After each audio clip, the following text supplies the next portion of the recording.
more tomorrow. That's going to go off the rails real quick. All right. Hi, everybody. Welcome to Willow's Pillow Talk / Nerd Culture. This is our show. For anybody in the audience who's got a birthday today, happy birthday to you!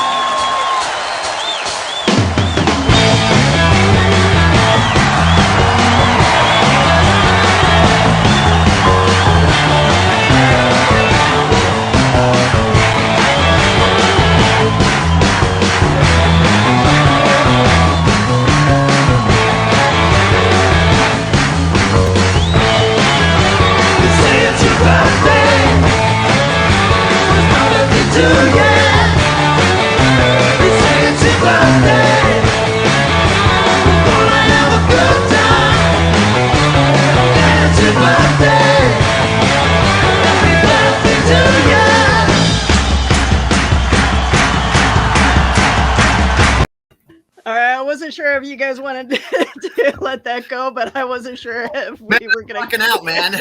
Oh my God. I was planning on doing the best, worst cold opening of a broadcast that I've ever put together in my entire life. And you come in here with these fancy lights, these fancy cameras, all these graphics that we got from the Beatles estate. And I'm thinking to myself, I didn't see that one coming, but I'm very thankful that you played that. Willow, thank you so much. That is one of the best intros to any show on any podcast that I've ever seen or heard in my life. And I haven't listened to the Beatles in a long time, so this was pleasant. Thank you to the Beatles and the ghosts and the spirits of the Beatles who are no longer with us to visit us on the set tonight. That was great. Thank you so much. And happy birthday to you, Willow, my sister from another Happy birthday. Whatever. Yeah, yes. It feels great to be 21 again. And look, we got the teacher who has been here for over 6,000 years to join us for this party. My goodness, I wonder what kinds of wisdom he's going to bestow upon us tonight, Jerome. Welcome to the program. Good evening, ladies and gentlemen. Yeah. And happy belated birthday to you all. Thank you. It feels so good to be 21 again. So Ryan's pushing 30. I'm pushing 40. Actually, you young whippersnappers. Actually, Willow, to give you just a real quick correction, I know that I'm going to get some of this in the chat. I am 34. That is the real number that I'm dropping this year. I am 34 years young, but I feel like I'm 21. I look like I'm 18. I'm wearing clothes that would probably fit around a 25-year-old, whatever. So, yeah, I'm just enjoying my youth, Willow, because once we hit a certain age, it all goes downhill. And, Jerome, you know a thing or two about that, right? Yeah, as you saw some of my posts today. Listen, enjoy this time, both of you, because there will reach a point like where I'm at, where you look at and you go, damn, retirement's coming up quick. Okay. So, it's going to surprise you how fast that comes up. So enjoy this time. Yeah. Do the stuff you want to do, be with your family, be with your friends. Yeah. That's the experiences you're going to get and enjoy and remember most of life. Items, things, they're going to come and go, but the people in your life stay forever. There's my wisdom. Oh, thank you. Can we just end the show now? Because I don't know how we're going to top that. Because Jerome just dropped $50 million worth of knowledge, and I love it. I absolutely love it. So we got our fans and comments. Hey, Carl. Good to see you. Kyle, good to see you. What's up, Kyle? How you doing, man? Good to see you. Thank you so much, Kyle. We appreciate you. We appreciate all of you who are joining us in the chat, in the comments, whether you're watching us live or if you're watching the replay later on. We appreciate it. Make sure you are sharing this with 400 of your closest friends because they are going to like the way they look after watching this video. I guarantee it. I guarantee it. So I'm glad somebody's liking how they look, because I sure as hell not liking how I look lately. So but I've got this here. Yeah. So we both celebrated our birthdays at work. How was that experience for you, Ryan?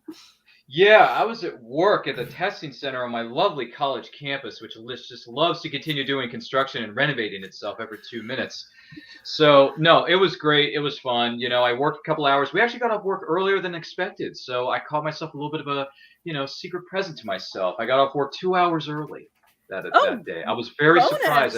I'd never thought that would happen, but it did. I looked at my boss. I said, is this some kind of record that we're getting off work at this time? Because I don't think this has ever happened before in the history books of the testing center. Has it, Patrick? He looks at me and he says, you know what? I don't think it has. I think you might be right, Ryan. I'm like, well, I have been here since this place was built, so I should know. But no, it was great. I came home. I got some gifts from my lovely family, my parents, and I got text messages throughout my day, as I'm sure you did, Willow. You're very popular in Canada. So I got tons and tons of text messages. I got a couple things on Instagram. I got a bunch of things on Facebook, because Facebook loves to let your friends know when you're having a birthday, and then you get 2,000 messages from like thousands of people you don't know how you're Facebook friends with them, but they know who you are and they wish you happy birthday anyway. So I think I love reacted to everybody's comment. I just posted I made a post that says, thank you all for the birthday wishes. I really appreciate it, because I didn't want to leave anyone out. That's like winning the best actor at the Oscars and you're thanking everybody, but you don't want to leave anything out. They only give you like 30 seconds on stage. So I'm like, I just want to thank all of you for making this possible, because without you, I would not be here today. Yeah, the problem though is when they start thinking the taxi driver and you know the guy at the local convenience store, you know that's when it gets a little much. Yep. I agree. Thankfully, I did not run into that incident. Well, it was a record for my sister to message me at 10:50 p.m. last night. I was already in bed. That was a lovely time to get a text message, right, Willow? 10:50, right before the 11 o'clock news starts. Hey, at least it wasn't midnight. Hey, listen. You got the message. I got the message. Take that, okay? Listen, as we all get more advanced in our years, you're gonna find that that's a good thing. That family members are sort of going, the BS that we all did as kids and younger doesn't really matter as much anymore. So, and there'll be hands reached out to, say, hey, let's make amends. That's actually a fair point. Willow, my former supervisor at the job I used to work at a radio station, he actually texts me every year to wish me happy birthday. See, there you go. I'm thankful. Steve, if you're watching this, thank you for the birthday wishes. I already texted you. Thank you. But verbally, thanks, Steve. I appreciate it. He's wonderful guy. That was fun working at the radio station, Will. That was a lot of fun when I worked there. My gosh. Yeah, you know what? I have some pretty good memories working at when I was helping out, volunteering, my time at NCI. So yeah, so many good times in a studio at a radio station. There's so many wonderful people, so many quirky personalities, but we get by. But yeah, no, it's yeah, no. You know what, Willow? I'll say this right now, because I know he's watching in the backstage area somewhere in his palatial place in Southern Florida. GW Pomature, Dina, Sage, we're looking at you, fine people. Thank you for bringing us into the HWS Web TV family, because without this, I mean, I don't know what I'd be doing right now. I'd probably be watching the same movie I've been watching for the last 3 weeks, trying to pay back the late fee at Blockbuster. It's just... I got to say, not only to them, but also and on my side of the world, the Mark B. Lee Entertainment section. Without the Mark and Rose, and you guys, it's also, I just, I don't want you to think I'm leaving you out, but I went through some rough times last year because I was unemployed. People such as yourself and everybody else in these two things, they got me through some rough times, and I want to say thanks also. See, that's just it. Like, I love my internet friends. Like, yeah, we don't like friends in real life. We like our internet I adore you all. The moment I see you, you better be prepared for a big old bear hug from me. Okay, I don't care if you don't want it or not. It's gonna happen. You too, Ryan. I'm hugging you too. I know. We listen, Jerome. We come from a hugging family, my family and I. So yeah, I'll give everybody hugs, whether it's Willow or our other members of the crew down in Florida. It doesn't matter. Garrett, as much as I don't like it when you talk for more than 30 seconds, I'm going to go to you at your studio in Southern Florida, the beautiful place in Southern Florida. I'm going to give you the nicest bear hug you've ever had. I'm just going to say thank you. And then I'm just going to walk away, because if I don't walk away fast enough, Garrett's going to hold my attention for more than 5 minutes, and that's a bad sign. You don't want to hold my attention for more than 5 minutes, because if you do, I'm never going to want to leave. With Garrett, we're going to have to go there at 8 a.m. And it'll be like a 12-hour conversation. It'll be a party, 12-hour live stream at that house. That's what we should do. Yeah. It'll be a party. We should. That was a big party in South I got the Florida. beers. Do it. Oh, absolutely. I got the beers, so let's go. Yeah, bring that 12-pack, Jerome. Hey, I just want to make this announcement. Anybody looking for me on Saturday? I finally got off from work. Yay!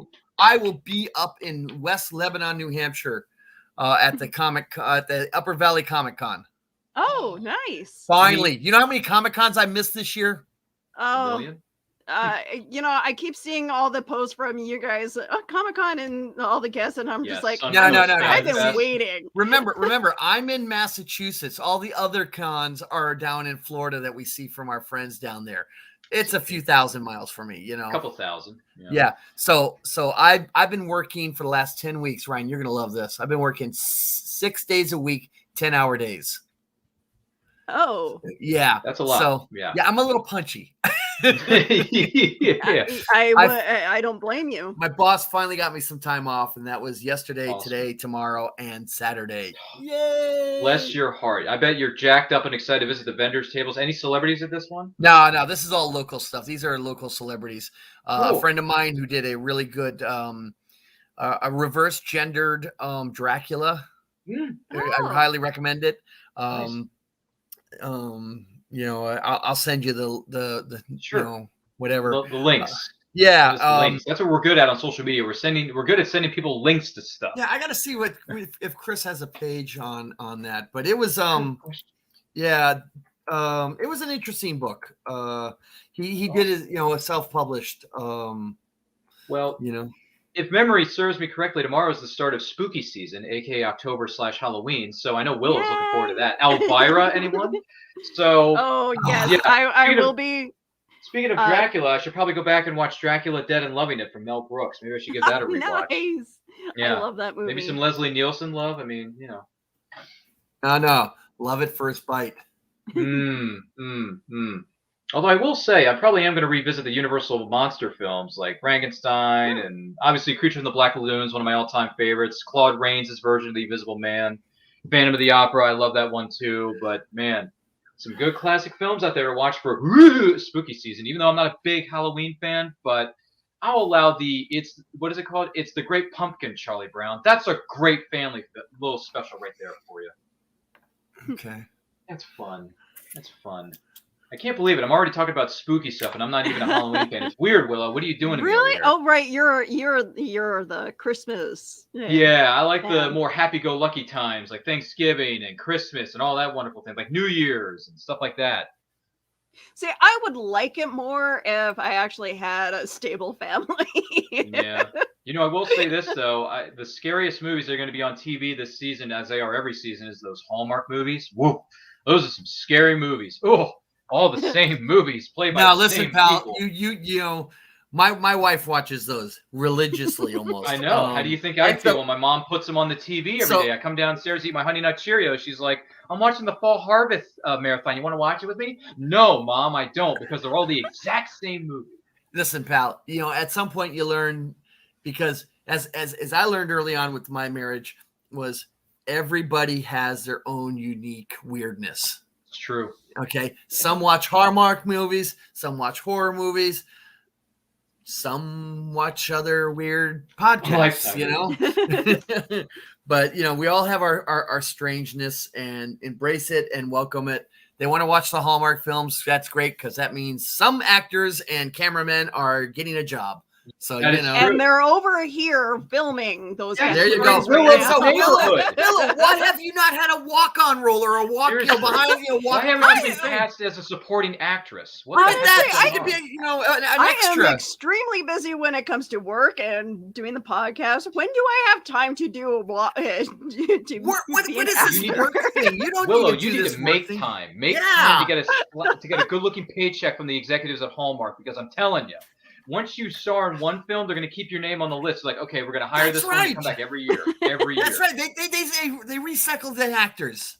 Trust me, my wife. I walk in and I go, wait a minute, wasn't he on 3 others? And she said, no, he was on 5 others.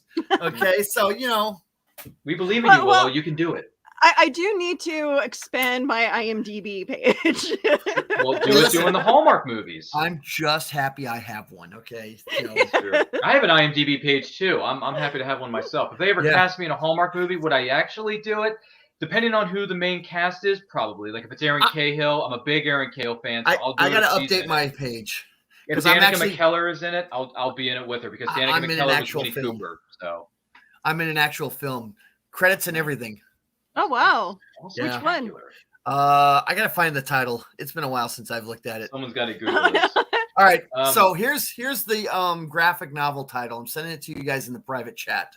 Okay. Okay. There it is. There it is. Okay, I that's the see it. graphic novel that Chris wrote. I'm Wow. gonna give him a shameless plug because it's Halloween season. Well, It's called tomorrow it is, but go Vlada, a ahead. Dracula Tale. It's self-published. My friend Chris Demend wrote it. I've pushed it a couple of times on my Facebook page, but there you go. That's the shameless plug. Okay. Sorry, I just noticed Don Holyfield is with us in the chat. He just dropped something that's quite funny. Oh my god. Oh, yeah, boy.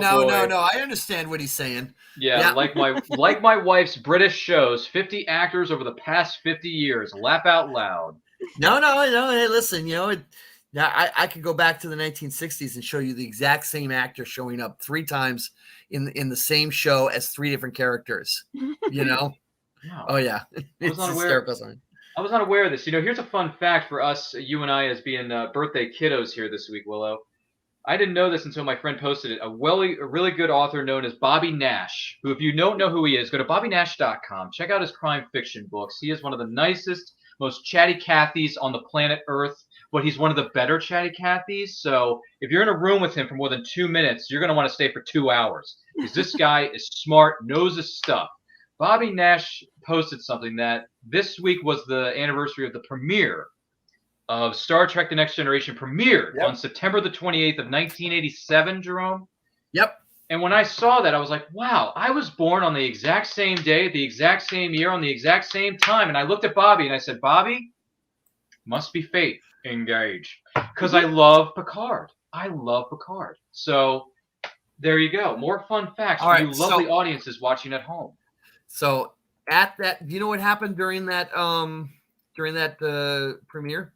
It was called Encounter at Farpoint, if I remember correctly. Yeah, but it was interrupted. It was? What was it interrupted by? Well, for those of you old enough to remember, baby Jessica was stuck in a well. And they rescued her during when that happened. And it interrupted the broadcast of Next Generation. Wow. Yeah, this little baby had fallen down this well because the plywood that was on it had basically shifted, and she crawled across the yard and in she went. Interesting. So look up that one. That'll okay. be I sort of remember that from my childhood, but yeah. So yeah, but that was a big deal when that happened. Wow. And so that's why Encounter at Farpoint got interrupted. Wow, way to not only present us with another fun fact, but also bring down the mood of happiness to sadness. Oh no! The happiness was the baby got rescued. Oh, okay, all right. I was gonna say, did this have a happy ending? Yes, it had an incredibly happy ending. Hey, Illy is here. Oh my gosh, Illy! It has been a hot minute since we talked to each other. How do you think they found out about it, Illy? Come on. Where was Lassie when they needed her? That's a good point. Illy fell down to the well. That's a good point. Wait a minute, Lassie, isn't this the 5th time he's done it? Let's let him sit for a while. Yeah, I got to go back and watch an episode or 2 of the original Lassie. My gosh. God. The black and white Lassie. Oh, God. I should look that up. I don't know. We had a Canadian version of Lassie called The Littlest Hobo.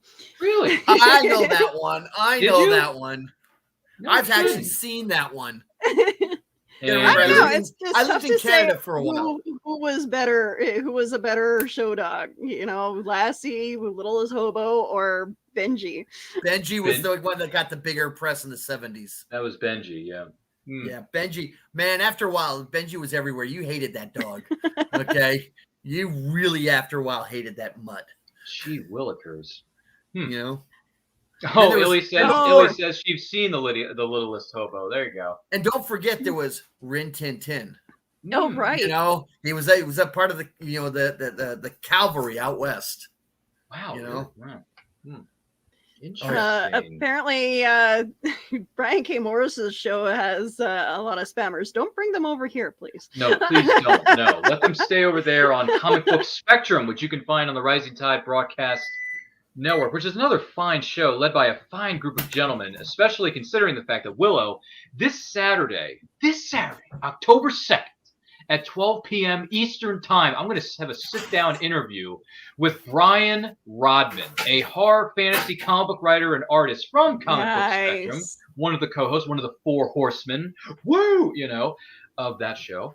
On my show, Saturday at noon Eastern, check it out. Drop your questions in the comments during that live show, because I think Brian is going to love to hear your questions. I feel like Brian and I are around the same age, because he has a TMNT 1990s movie poster on his back wall, like over here. And I'm thinking to myself, first of all, Brian Rodman, that's Bossa Nova. Second of all, that's Cowabunga. And thirdly, you and I need to talk, because that movie had a big influence on my life. It was one of the first movies I remember watching as an itty-bitty little wee lad. And I can quote that movie word for word, back to front, front to back. Willow, I don't know about you, but that movie is just, it's radical. I love that film. It never gets old for me. I can rewatch it a billion times. Which film? I'm sorry, I missed that. I'm in the middle of putting my daughter to bed. Good night. Darn it. Darn it. I forgot her name. It's killing me. What's her name? The daughter. What's your daughter's name? Gwendolyn. Gwen. Yes, Gwendolyn. Yes. Gwendolyn, good night. Have a good one. Enjoy your weekend. She's brushing her teeth now like a good little 8-year-old. That is just... Anyway, what's this film? What's this film, Ryan? Yeah, well, I'm interviewing Brian Rodman, a horror and fantasy comic writer from Comic Book Spectrum, another friend of Brian K. Morris, because apparently Brian K. Morris knows everybody. Yeah. And we're going to have an interview at noon Saturday on my show, and I quote, which is on the Nerd Culture YouTube channel, simply at It's Nerd Culture. Make sure you like, comment, subscribe, do all that wonderful stuff called plug. Brian has a poster of a movie on his back wall, and I can see it in the studio. It's from Teenage Mutant Ninja Turtles, the first one, 1990, and I said, Brian, you and I may be cut from the same cloth, because I love that movie. I like it a lot. So the Turtles? Love the Ninja Turtles movie. Love that movie. Love that movie. Love it to pieces. So much so. Like a month ago, they were showing like all three. They showed all three of them on TV. Something like that. I don't know, but I did not interview. I had a conversation with one of the suit actors. He played the character of Keno in the second one, Ernie Reyes Jr. I met him at a convention. Very nice man. Had him sign a print of him and Raphael from Ninja Turtles 2, The Secret of the Use. Oh, it's so sweet. Yeah, he was a nice guy too. So this just came across the wire. Uh-oh. No. It appears that Miss Johannes and Scarlett there has settled, and her and Disney have settled the lawsuit. Which I figured they would. Oh, they would. Of course they would. Money's involved. It's Disney. It's Disney. Yeah. So okay, all right. Well, happy to hear that matter has been, put to bed. Does that mean that she'll be doing more Marvel films? No. Oh no. They killed off. Remember, they killed off her character. Sorry, spoiler. You ever see that little indie film called Endgame that was seen by like 3 billion people? Yeah, it's kind of important. No. Well, she might do more Disney films, not Marvel films, but Disney films.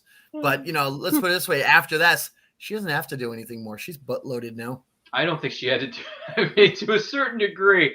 Yeah, after you've done a certain number of films and you have a nice paycheck with a lot of zeros behind it, I'm thinking, I don't really have to work anymore, so I'm just going to chill in my mansion. Why do you think Robert Downey Jr. is walking away? Yeah, that's true. Yeah, he was dump trucks full of money. Yeah, he was getting a piece of the box office, so so where's the birthday cake? That's a good question, Ilya. Ilya, that's by the way, someone posted a picture of what my birthday was. That you, Willow? That posted on my wall. This is your birthday cake. Eat it. It was Batman, right? Yes. That was a great Batman birthday cake. And who doesn't love? I'm Batman. Who doesn't love a Batman birthday cake? I grew up on Batman. All of us grew up on Batman in one shape or form or another. I got no problems with that. I'm Batman. It says, I baked you a cake, and underneath it's Alfred baked you a cake. Yeah. Well, Alfred. That is true. That is how it would be done, Yeah, Alfred, first try. Batman's got many talents. Baked cooking is not one of them. Yeah, he walks into the Batcave. Maybe a microwave. Iron Man sucks. I could see Batman in the Batcave eating a Hot Pocket. The question is, what flavor of Hot Pockets is he going to eat? Oh, he's a pepperoni cheese guy. You know that. Is he? Oh yeah. Okay. Okay. Yeah, you That's can fair. tell that. He's not an Does anyone else- anchovies kind of guy, you know. If anyone else thinks differently, let us know in the comments. It's a great question for our lovely audience. What do you think the kind of Hot Pockets or the kind of food that the Dark Knight snacks on at 12 o'clock in the morning? Oh yeah. I'm curious. Oh, by the way, someone made this argument in a movie from the 90s. Everyone ever see Little Big League, that baseball film where the kid owns the Minnesota Twins? Okay. He looks at his two friends and he says, "You guys are out of your minds. The Caped Crusader does not eat fast food." Of course he does. Oh, absolutely. I mean, did you see the movie Okay. Batman Forever? I mean, he looks over at Alfred and he's like, "Can I persuade you to take a sandwich with you, sir?" "Oh, the drive-through." I mean, he's going to drive-through in Batman Forever. I've got an original strip from Justice League Europe, the annual. Okay, I bought the actual first piece of art. It was, whatever, of the Joker going through McDonald's fast food. Oh, I gotta see this. Oh Okay. yeah, I'll have to dig that out somewhere. Dude, I take a believe it picture was- of that and send it to us in the chat. Oh, I'll post it out. I'll post it on my Facebook. I believe it was when Batman Returns came out and Burger King had like a Yep. Batman meal. Yeah. Okay. Well, I know They the had Happy Meal, cups. they had the They- toys. Yes. Always. They had cups. I remember having the cups. Oh yeah. Well, the cups came in Batman Forever. They had those glasses, the special glasses that came out in Yep. '95 when Val Kilmer was playing the role, and I was like, yeah, I got those glasses from Mickey D's. Yeah, those were the good old days, Willow. Those were the good old days. Man, that's when Happy Meals and getting stuff at Mickey D's actually meant something. Yeah, He does have a point. yeah. That's when McDonald's had a purpose. Was it Kind of. McDonald's? Oh man, I could have sworn it was Burger What was King. it? I'm sorry. Yes, they did. Oh, Kearns, my boy Kearns. Listen, I got since he's here, can I talk about my friend Matthew Kearns for a moment? Willow? Absolutely. Because he actually did something special for me this week for my birthday. He really did. Kearns, I want to give you some credit here. Yes, I know you just did a live stream talking about James Bond. Thank you. That was fun, by the way. That was a good stream that you guys did over there. I'm talking a about Bond James fan. Okay, up sorry. to I'm No a Time to Bond Die. fan. Yeah, but anyway, Kearns did me a huge favor, and this actually leads into Halloween, Willow. My one of my jobs is hosting a Halloween party in a couple weeks, right? So I figured if I'm going to dress up for this thing, I want to look the part. I want to look good. I want to look styling and profile. So what did I do? I said I'm going to put out a new cosplay. My idea was, do you think I could pull this off, my Facebook friends? And they all said to me, yes, do it, go for it, get the outfit, put it together, do it. So a friend of mine who lives in the great state of Pennsylvania, lovely state, got me the red vest that Marty McFly wears in Back to the Future. So he got me that. He's shipping it to me ASAP. And then Kearns, I got to give you credit, man. I said on Facebook this morning, I said, does anyone know where I can get the striped shirt that he wears or the blue denim jacket, Willow? You know what I'm talking about? Yeah. And almost immediately, Kearns comes into my comments on my Facebook picture of Marty McFly, and he says, here's a link to where you can get the shirt. Here's a link to where you can get the jacket. Done.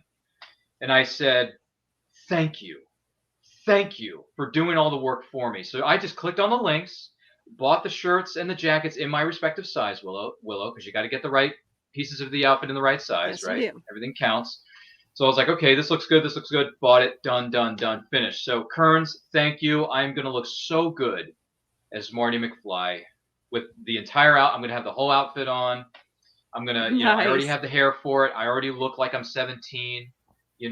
Granted, I have some stubble going on right now, so this is going to be gone by the time the party rolls around, Willow. Don't worry. This will all be gone. I'll look 17 years younger than I am right now.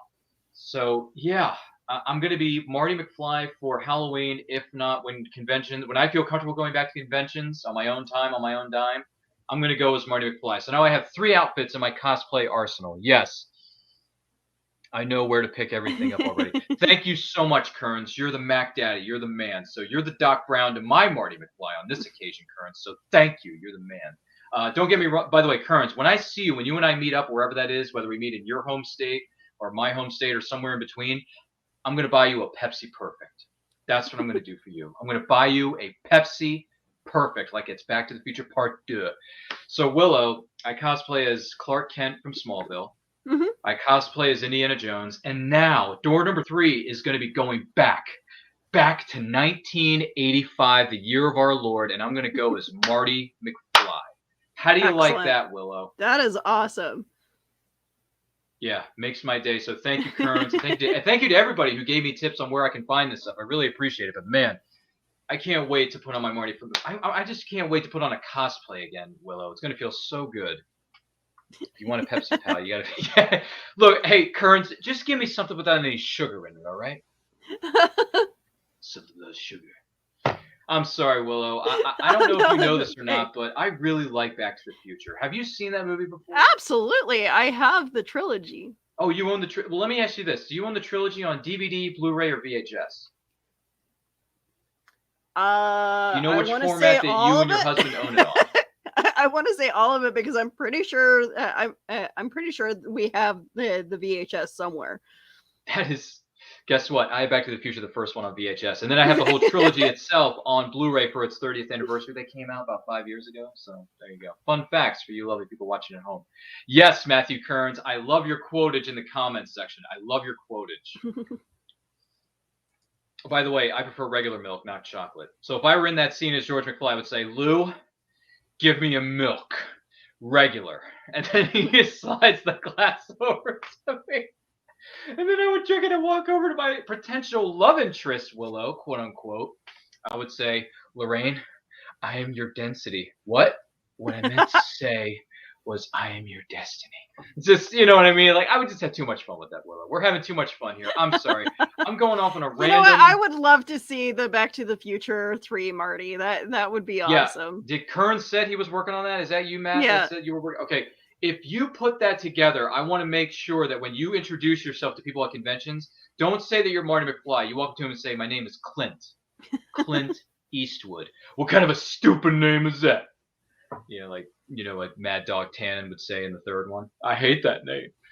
I'm sorry, Willow. I'm going off on a weird tangent. We're supposed to be talking about birthdays and families and friends and all this other wonderful things. But... You know what? So Comic-Con is starting up really soon in my city, so I'm excited. There's a number of them in my neck of the woods that have gone up, and they're going back up again. As a matter of fact, if my outfits are ready, I think there's another one that's being held locally in my neck of the, not too far away from my neck of the woods, in November. Okay. So if that's the case, I can debut my new cosplay at that convention. Nice. I mean, it's cool to debut it at a Halloween party because it's Halloween. You're in the season of putting together a costume and stuff. But that's just Halloween. Cosplay at a convention is where it's at. That is the culture of cosplay. So if I can debut this baby in November, Willow, you might want to come down here to Maryland. Just saying. You know what? I'm gonna have to take a whole year of just traveling everywhere so that I can see. Because we have so many different internet friends that live in different parts of the country, including Brian K. Morris, who lives, I believe, in is it Iowa or Ohio? It's near those areas. Oh, let me see. Illy says that she is pretty sure she has never seen Back to the Future. Oh boy, is she being serious or is she? I think she's joking. Okay. We're gonna have to transfer that list of movies that you haven't seen and give it to Illy. Yeah, I don't think Illy has seen this movie, so we got to get her to see it because this is a problem, Illy. This is a very serious problem. Illy has never seen Back to the Future. OMG. She's never seen... I think we're just going to gather a whole bunch of people and just watch movies. Dude, we should just watch the whole trilogy. That's what we should do. Oh, no. You do not need to see the second one. Okay, well, maybe not this. I still like this not as much as I used to, Jerome. I'm with you on that. But still, you got to watch Back to the Future 1 and 3. You got to watch at least one. Well, 1 definitely, but 3 is fun as well. I like a Western. So what is she saying now? The good thing about my convention is everybody has to have be COVID tested or well, I think we're all supposed to be show our vaccine passports and be fully vaccinated. So that's the good thing. So I get to go. Yeah. We hope you enjoy yourself at your next convention, wherever that may be. Yeah, Jerome, I was just telling the lovely 2 million people who are watching us at home right now that I'm putting together a new cosplay of Marty McFly from Back to the Future. I saw that post. Yeah, my friend got me the vest. I got the denim jacket today. I got the striped shirt that he wears in the movie too today. So I can't wait to debut that thing. Hopefully I can debut at my Halloween party at one of my jobs later this month. Oh, that'd be nice. Make sure you get a skateboard. I used to have one, but I think I got rid of it. But I can always go to my brother's house because I have a niece and a nephew that have a lot of toys, and I'm sure one of them includes a skateboard. So I can always borrow that from my buddy. What's my nephew, Tommy? I think Tommy has like 2 or 3 skateboards, actually. So I can just go to his house and borrow one of his. This is the beauty of having a niece and a nephew. They can hook you up with some stuff that you may be missing from your cosplay outfit. So how's your guitar playing? It's pretty good. I think it's pretty stellar. Remember, everything has to be set to 11. That's right. Everyone has to be set to 11. By the way, know that reference? Yes, I do. I've just never seen the movie. Dude. I know what it is, but I've never seen the movie. You're so much going to see 70s and 80s all over that. That's true. That's true. That's true. But yeah, no, if I bring a guitar with me, I got to make sure I don't, turn it up all the way. There's a slight possibility of overload. Yeah, I'll keep that in mind. Yes, Ilya, there is, and it's in the third film. Did he? Let me see. Blazer 71. Oh my gosh, is there a time traveling? Good Lord. Listen, Ilya, to really be a true fan, you also have to watch the Saturday morning cartoon. Oh, Back to the Future? Wow. I did watch reruns of that as a kid. There you go. I did. Ryan, you're a true fan. I have seen the reruns of the animated series. I remember watching a few of them when I was a Yes, Matthew, you are correct. Yeah, it was in the animated series. So we talked about that on my show, Saturday morning cartoons, 9:00 Saturday mornings, Eastern time. I learned so much. There's a lot I can learn from that show. Honestly, I really can. By the way, isn't there a new episode dropping this weekend? Yes, there is. 30 years ago. 30 years ago was 1991. Mm-hmm. Some great cartoons from the 90s premiered then. Okay. And we have a show next week or this Friday coming up. Not tomorrow, week from tomorrow. Classic Television Smackdown. Ooh. And again, I learned so much from that show. Yeah. Too. I missed last week's show about the prisoner, and if you haven't seen it, I highly recommend you go watch the show that Mark and Rose did with their guest, whose name currently escapes me. They did it on this classic 1960s show called The Prisoner. Absolutely blows your mind. It's a great film. Did they try to remake that show? The less said, the better. The less said about a remake of any show, the better. No, because some remakes are good. I'm just kidding. Yeah. That one was horrid. And it was a miniseries off of A&E, and oh my God. Was it A&E or AMC? AMC, you're right. AMC. I was thinking, wasn't it AMC with what's his face? Was it Jim Caviezel? Yeah, it was. It was Jim Caviezel, wasn't it? The acting was okay, but it was the writing and the story was just horrid. Okay. Because I like Jim Caviezel as an actor. I love him a lot. I mean, if you saw him on Person of Interest, that was on CBS for 5 years, you would know that show was awesome. So we're doing 30 years ago, which is basically in because last week was our 3rd anniversary show for Saturday morning cartoons. Woo! Yeah. Be glad you didn't watch our first show. It was horrible. Can you give us a little tease as to what of the shows that debuted in the 90s was that you're going to be discussing on Saturday's program? Well, let's see. There was Darkwing Duck, which is grew up on that show, and I met Jim Cummings. He's an awesome guy. Yeah. Got my autograph. Yeah. Hang on a second here. Let me just go to... Let's get dangerous. Yeah. So who's heading the show? Is it you or Rose? It's Rose. It's Rose. Oh, Rose is perfect for this one. She's perfect. Yeah, Rose is our one. And by the way, shameless plug for Rose. Yes. Okay. Rose has a book out, Warped Influences. Mm-hmm. If you have not read this book, you do not know what you are missing. Okay. That's the shameless plug for Rose. Rose is an awesome-tacular person, in my humble opinion. So. All right. So what do we got here? 30 years ago. There's a lot of stuff that went down in 91. Doug. Yes. Back to the Future. By the way, 30 years ago, animation, Back to the Future. Oh, Rib! Wow! Right after part 6. How appropriate that we're discussing Back to the Future. Yes, that is beautiful. I love that. So that came out. Darkwing Duck came out, and Jim Cummings is a lovely human being. If you ever get to see him at a convention, go up to his booth, talk to him, get him to sign your stuff. Because Lord knows, I wish I had a DW Divida, but I didn't. But he did sign a ridiculously good-looking 8x10 of DW, and he says, "To Ryan, let's get dangerous. DW Jim Cummings," and I'm like, yes. My life has been made. Yes. Yeah. That was a good stuff, Jim Cummings. And also the fact that he does Winnie the Pooh and he does Tigger and all these 50,000 other characters, I don't know if you know this or not, but I actually like this movie. Not a lot of people like this movie, but I actually really like it. The live-action hybrid remake, Christopher Robin with Ewan McGregor, that came out a couple years ago. Mhm. I love that movie. That movie is so charming. And Jim Cummings coming back as Pooh, I was like, oh, like, it's so charming. It's so charming. If you have not seen Christopher Robin, if you have not seen that, do yourself a favor. Plop on your DivaDa or your Disney Plus account, because it is a good movie. And you get Obi-Wan Kenobi, General Kenobi, as a grown-up Christopher Robin. Who doesn't like that Willow? Oh my word. Rugrats. Yep. Oh my gosh. You know what? That show has not aged well, though. Sure it I has. don't like it very much. It's not No, very no. good. It's aged well. You've changed. I don't think that, to be quite honest with you, I don't think Rugrats or even Doug has aged all that well. That's just Okay, me. Matthew, we need to do a show. Okay, I'm glad I'm not the only person who remembers Cowboys of Moo Mesa as a little kid.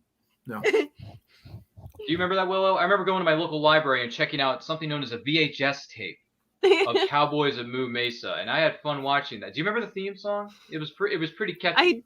I can't recall it right now, but I do Going remember down the watching range, you catch some Cowboys of Moo Mesa. It's you know, look it up on YouTube after the show. I'm sure we'll have a jolt. I've actually heard of Rugrats, Illy says. Well, good for you, Illy. At least we're teaching you something. So yeah, so listen. Thanks by the for way, making as I me was feel saying, old, Kearns. Thanks for making me feel old by dropping what year you were just born. so you know, Ryan, they're redoing Darkwing Duck from the way they did new DuckTales. Oh, that's right. Oh, Right. Has okay. that series premiered yet? Do we know? No. I think Okay. we had this discussion though. Yeah, because Ryan. Yeah. When it premieres, you'll see it all over my Facebook page. Okay, Okay, so I'll know when to go on my Disney Plus and yeah, stream it. pretty much. Yeah. Nice. I'll be there. I might want to check that out because I am a big fan. I grew up on D. You need to go and watch the episodes on DuckTales that they did. Okay. Well, There was some really good stuff with the character. Okay. I did watch the pilot, the first episode of the new DuckTales. I just never got past the first. Oh, episode. 3 seasons on DP. Disney Plus. Yeah. Yeah, it's worth your time because it's actually, while you can watch the episodes individually, they have a huge story arc. Oh, okay. I was not aware of that. Mm-hmm. Mm-hmm. So DuckTales has a story arc. Darkwing Duck is coming back very soon on Disney Plus. Man, it seems like everything awesome. A lot of things that are awesome tackler on Disney Plus coming out in the next The couple months. 90s, like I swear, I think Disney owned the 90s for cartoons. You know what I wish would come back? They were That close hasn't come back between them yet, and though. Fox. Yeah, that's true. You know what I wish would come back? And I actually brought this up to the actor who voiced this character. He's voiced millions of characters in his career, as many voice actors tend to do. But I had a conversation with someone named Rob Paulson. Paulson. Yeah. He was Yeah. he was the voice of, I believe it was I gotta get him Raphael. on my. The original, I gotta get him on my show. Yeah, on the original TMNT, he was Raphael. So I had a conversation. I said, Rob, let me ask you something. If they ever rebooted something known as Mighty Max, the kid who travels through interdimensional gateways and wears a ridiculously good-looking hat, would you ever come back and voice the character again? And he looks at me and he's like, absolutely, I would come back and do it. I'm like, if they reboot Mighty Max, I hope they do because I would like to see that. That was a fun show back in the day. So, here's one for you. I want you to think about. And ironically, this is not something I should be discussing on this show. Uh-oh. Because Saturday Morning Cartoons is supposed to be my show. Hey, Yeah, no. We're We doing love shameless discussing this plugs kind of all stuff, night. though. Okay. How many of you remember Reboot? Yeah. Yep.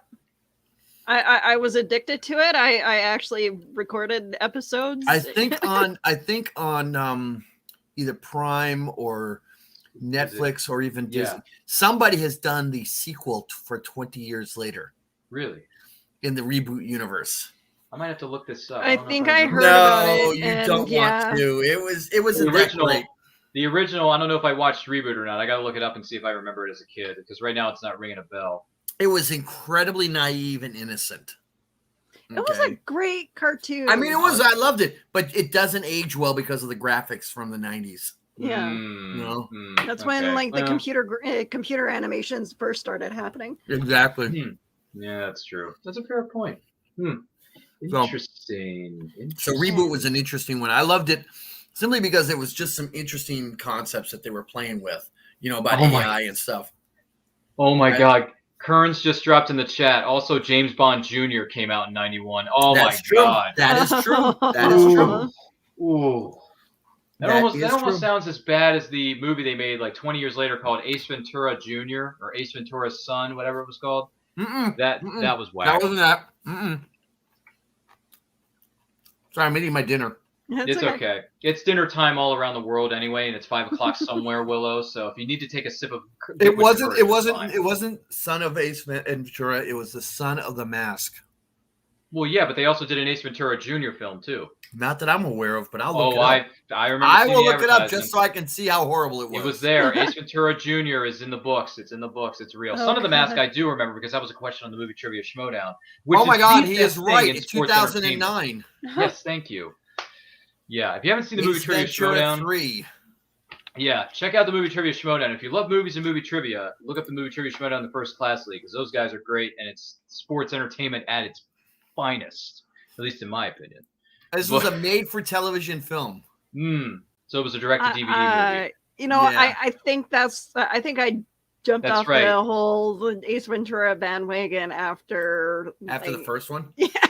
Look, I like the second one, but the first, nothing holds a candle to the first one. The cartoon, like I remember, I think it was my foster mom who brought home a DVD of the cartoon, like the Christmas special, and I'm just like, what the f is this? Hey, listen, let me tell you a secret about that. I have Ace Ventura special edition DVD set, which comes with the 2 original Jim Carrey films, and it comes with a disc of select episodes from the animated series.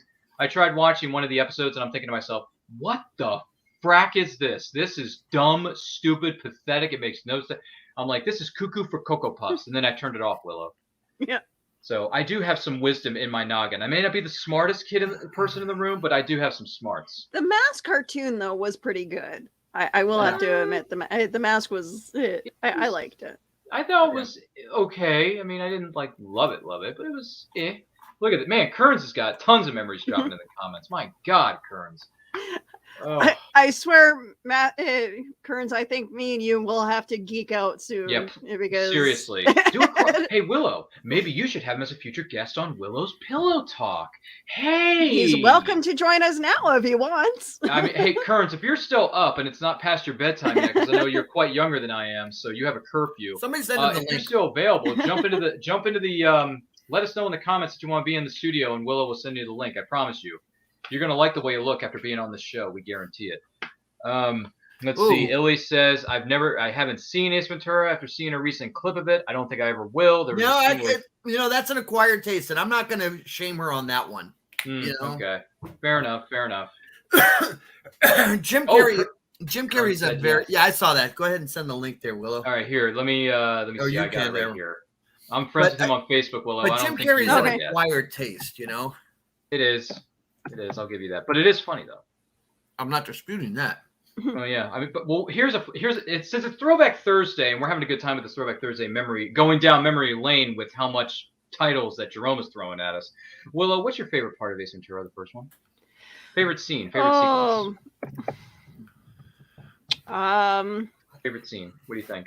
Or just favorite line? It doesn't even have to be a scene. It could be a line. Is there a line? I think we're he finds out that the female was Lois Einhorn, yeah.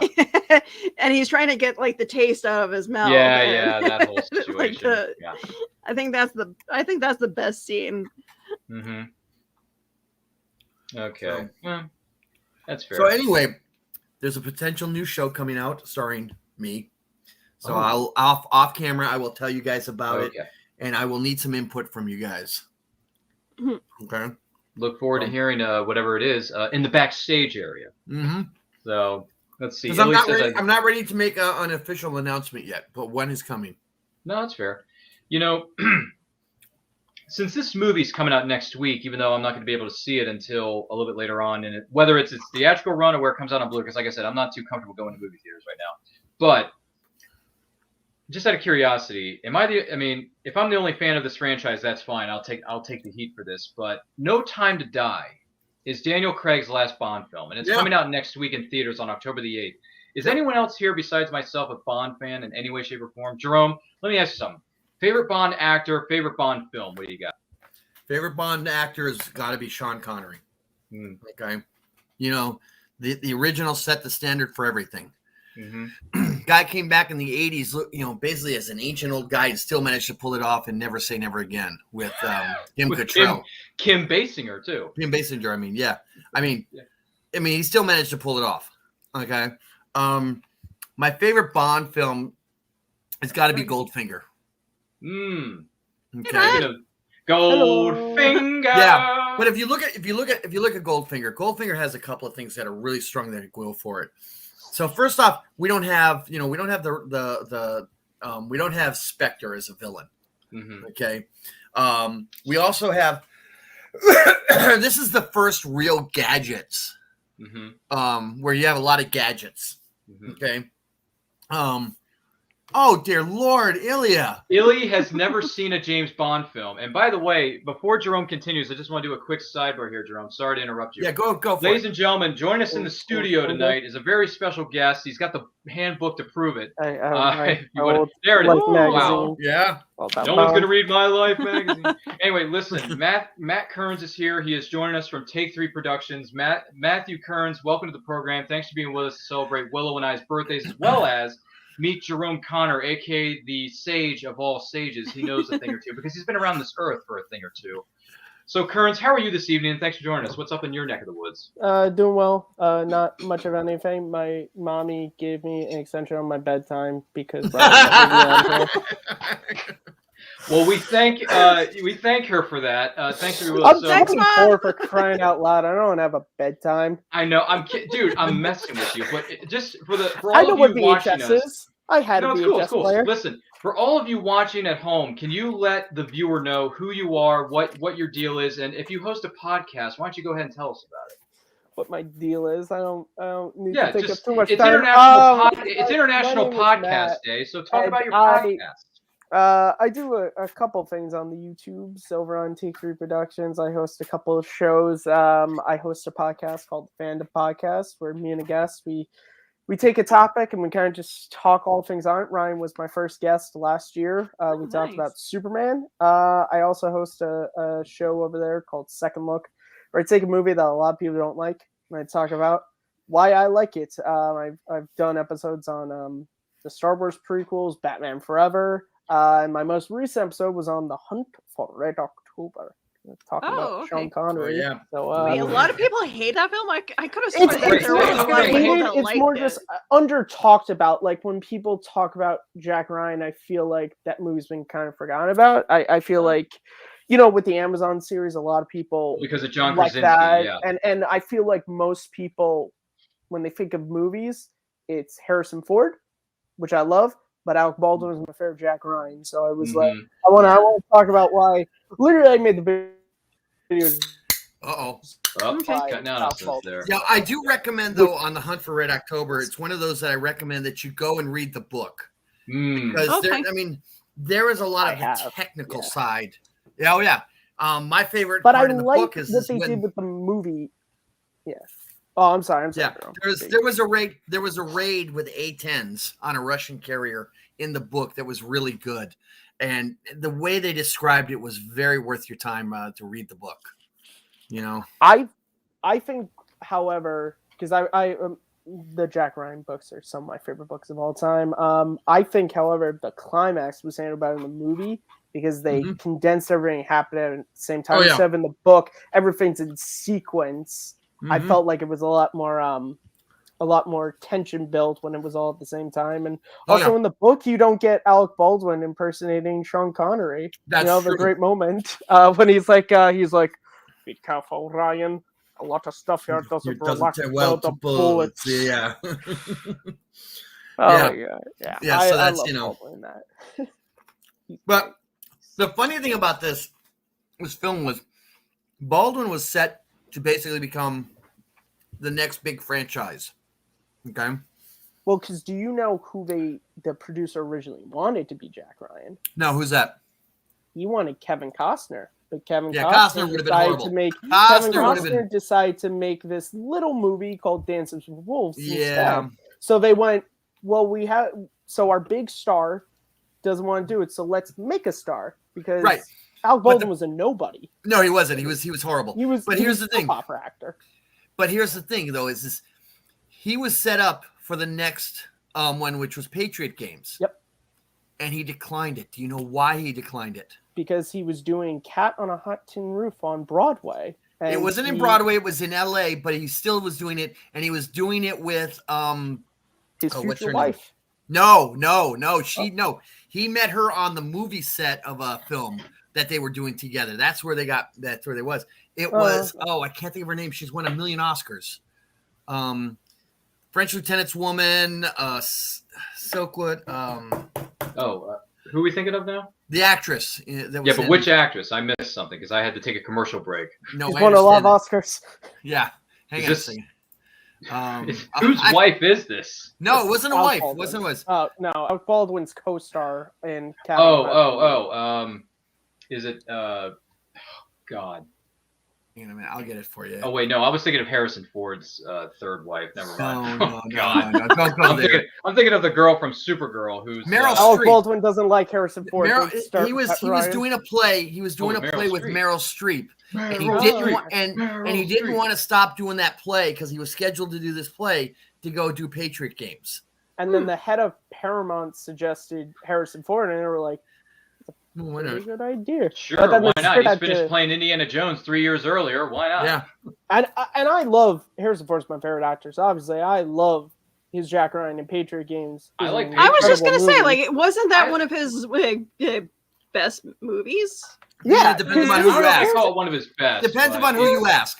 Harrison Ford was the king of the movie heroes because in the 80s and 90s, because he was Han Solo, he was Indiana Jones, he was John Book, he was Jack Ryan, he was Rich Kimball, and then he was the president of the United States. President of all time. He was the president of the United States on an airplane, aka Die Hard on an airplane, Air Force One. Yeah, but they'd already done that. They'd already done that with Wesley Snipes. To say that Air Force One, it's a Jack Ryan movie. Some people like to say that Air Force One is actually like Air Force One. I thought it was pretty cool. I mean, it's basically it's like Han Solo going up against Commissioner Gordon. Yeah, but see, they'd already done the Die Hard on an airplane with Wesley Snipes. Yeah, Wesley Snipes did it called Passenger 54. Oh, you mean Passenger 57? Yeah, 57. Yeah. Wow. Okay, I remember seeing a poster for that. I haven't Kurt seen Russell the movie, and Steven Seagal's attempt with Executive Decision in '98. That was a good Die Hard. That was also one name. What was Harrison Ford's second movie as Jack Ryan? It was Patriot Games. What was the other one? Clear and Present Danger. Yeah, see, Clear and Present Danger is nowhere near as good as Patriot Games. Hey guys, I think we said Rose's name too much. Hey, Rose. Rose is here. Again, hi, Rose. Shameless plug for Rose. Go out and buy her book, Warped Influences. Do it. Get you on can it. Catch her on the NBL Entertainment Channel, which is also hosted by HWWS on Saturday morning cartoons and Classic Television SmackDown. Okay, we love plugging stuff here, Kearns. Well, we love Rose. Let's not kid ourselves. Sorry, this Kearns, is about didn't mean Rose. to interrupt you, but this is about Rose. We love Rose, man. You got to realize how much we love Rose. Plug away. Okay. I mean, if it was my book, they wouldn't plug. Okay. Listen, Jerome, I've had the pleasure of interviewing Rose on my program, and I quote, and she was a great guest. She was great. She's fabulous. Yeah. She definitely knows her fandoms. My goodness gracious. Can she? Man, she knows a thing or two. I'm telling you. Very, very smart. Brilliant. Yeah. Yes, by the way, she's giving you even more credit here, Jerome. Look at this. It's in the chat. I saw that. It's a beautiful thing. Yeah, no, listen, The Hunt for Red October, I just saw that movie for the first time last year. And I got to tell you, I like it a lot. It's tension-filled. It's got great actors doing great things. And you got Scott Glenn in there. I mean, you got, who's the other one? Isn't Courtney B. Vance is in that? Is that true, Courtney B. Vance? Sam Neill. Sam Neill. Oh, Sam Neill. That's it. Sam Neill. Dr. Grant. No, Charlie P. Vance is in it. He plays the radar detector. Exactly. No, dude, that is one of the best, like, tension-filled movies I've ever seen. We share the history. No, if you like the sub-film genre, there's a lot of them, but they were usually mostly World War II films. U-571? Well, yeah, but I'm thinking further back. If you go to things like, Das Boot, which is considered the greatest sub one of all time. Wolfgang Peterson. But you look at things like Run Silent, Run Deep, all of those from World War II are great. But you got to realize, though, that The Hunt for Red October, basically, the actors weren't the stars. The boats were the stars in that thing. Okay, the way if you watch it, the way it's shot, those boats were the stars. Okay, You know? fair enough. It's a good film. Mm-hmm. One of my new favorites that I watched during the course of the the pandemic. So good stuff.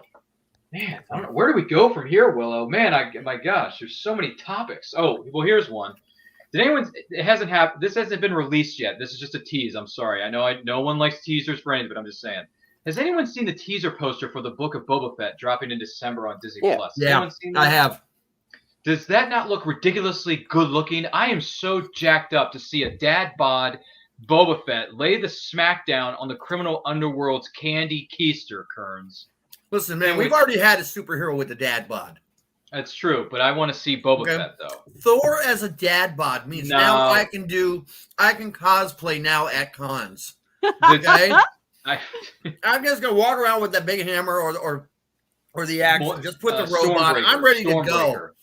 Yeah. Why don't you pick up Stormbreaker and walk through the con floor, and everyone's looking at you like, is that Bro Thor or is that Thomas Carter Rochester 30 years later? Before they thought they would think I was, the Big Lebowski. Now it's Thor because I'm carrying the hammer, Okay, so there you go.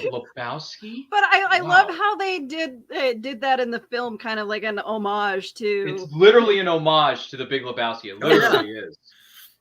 So now I can cosplay a superhero. I'm feeling great here. I'm feeling the love from Marvel. Do you have? Well, I know you're not a big fan of this particular item, but I'm just curious. Do you have the Bro Thor Funko Pop in your collection? No. All right. Well, if you ever feel like dropping one in your collection, feel free to add that because that could be your new spirit animal. Matt, does he tell you to buy Funko Pops too? No, I don't. He doesn't. I don't collect Funko Pops, so. No, I don't. I only have a few. I don't have a lot. I have a few, but not a whole lot. No. Person to talk to about Funko Pops is Rose. No.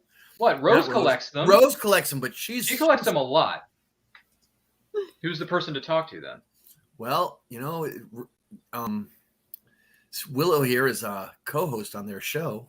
Oh yeah, Brian. Oh yeah, the guy who won't shut up about how many Funko Pops he has in his collection. Thank you. And he's also the guy who won't stop yapping about how many 4Ks Blu-rays that he buys every single week. Kearns, you would like this. Yeah, but you know what? We love them both. We love them both for different reasons. I, on the other hand, don't really like Brian that much anymore. But he buys all these 4Ks and all these Funko Pops, and he's shoving them in my Facebook Messenger box every day. And I'm like, Brian, I got 3 words for you. Get a life and sell all your Funko Pops so your wife can be happy. Happy wife, happy life, Brian. Just saying. But he never listens to me. He never takes my advice. Hey, I made money off him, so I can't really complain. I mean, look at Rose. Rose just told us in the chat she has a few hundred of these things roaming around her house. Which, by the way, she's referring to Funko Pops, just in case anyone's trying to keep up here. I sold Brian 2 of my Funko Pops out of my collection because I don't do anything have room for with them anymore because you and your hubby collect so many other things. Doesn't your hubby like Legos?